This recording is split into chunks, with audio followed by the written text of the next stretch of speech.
She called my dress poor, so I made sure hers would be unforgettable.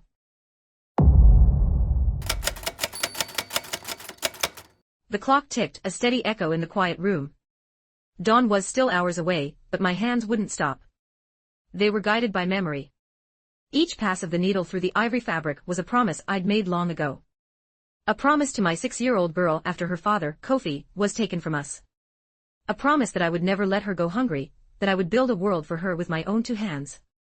This wedding gown was the culmination of that promise. It didn't have the sparkle of a Fifth Avenue boutique, or a Parisian label. It was made with something far more precious, the love of a mother who, even after a lifetime of sacrifice, still believed that genuine care could heal any wound. As the first ray of sun settled on the white fabric, I knew it was beautiful. It held my soul. I carried it to my daughter Zuri's home like a sacred offering, wrapped in an old sheet. When I arrived, she was surrounded by friends, laughing, sipping from delicate cups. She looked like a Hollywood socialite, polished, perfect, and distant. My heart swelled with pride for a single, fleeting moment. And then it happened. Her eyes scanned me from head to toe. "Is that the dress?" she asked, her voice cool.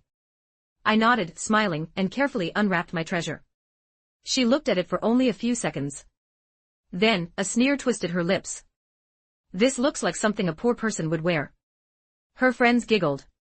And before I could breathe, before I could speak, she snatched the gown and tossed it into the trash can.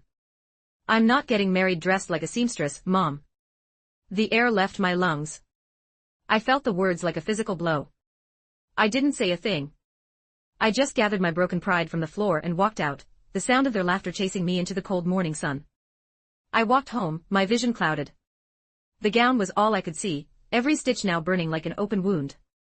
I thought of the sleepless nights, the years bent over the machine my own mother left me, the calluses on my hands. I wondered, when did my love become a source of her shame? Days passed. No call. No apology. I heard through others that her perfect, imported gown had arrived from Paris. But I knew a secret: perfection has no soul. That dress could never tell her story. Then a cold, dangerous calm settled over me. It wasn't sadness. It was a plot. I took it home. I spread it on my work table, and under the sunset light, I saw it wasn't ruined. It was waiting. My love was still there, living in every thread. And I knew, with a certainty that shook me, this dress was not going to end up in the garbage. For the next few nights, I didn't sleep. I barely ate. I just sewed. I embroidered crystal flowers onto the hem. I added vintage lace. And within every layer of fabric, I hid more than embellishments. I hid my history. One stitch for every tear. One thread for every sacrifice. One flower for every day I felt invisible. As the dress transformed, so did I. I was no longer the submissive mother. I was a woman who understood that love doesn't mean enduring everything, but choosing what is worth keeping. The wedding day arrived. I put on my simple cream dress and walked into the grand Magnolia ballroom. Zuri was radiant in her luxurious gown, but her eyes were empty. She didn't see me at first. I watched her, this stranger who was once my little girl. When the clock struck 10, I took my first step toward the center of the room. The murmuring stopped. Every eye turned to me. Zuri's smile vanished.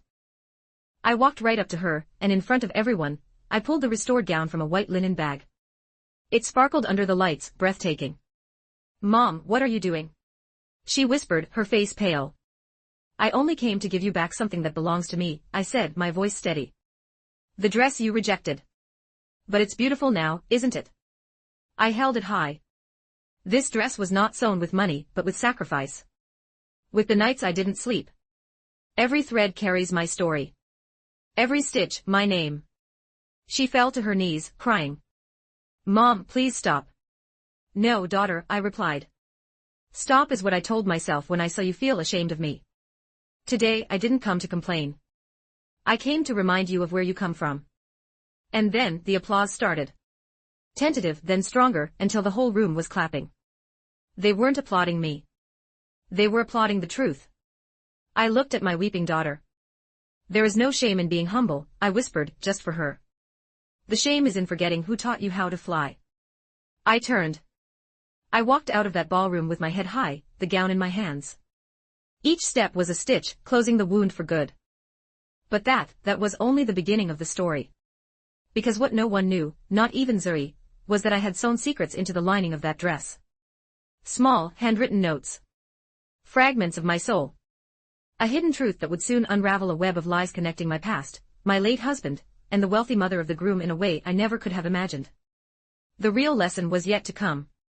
And it would prove that the strongest threads aren't made of silk, they're made of truth.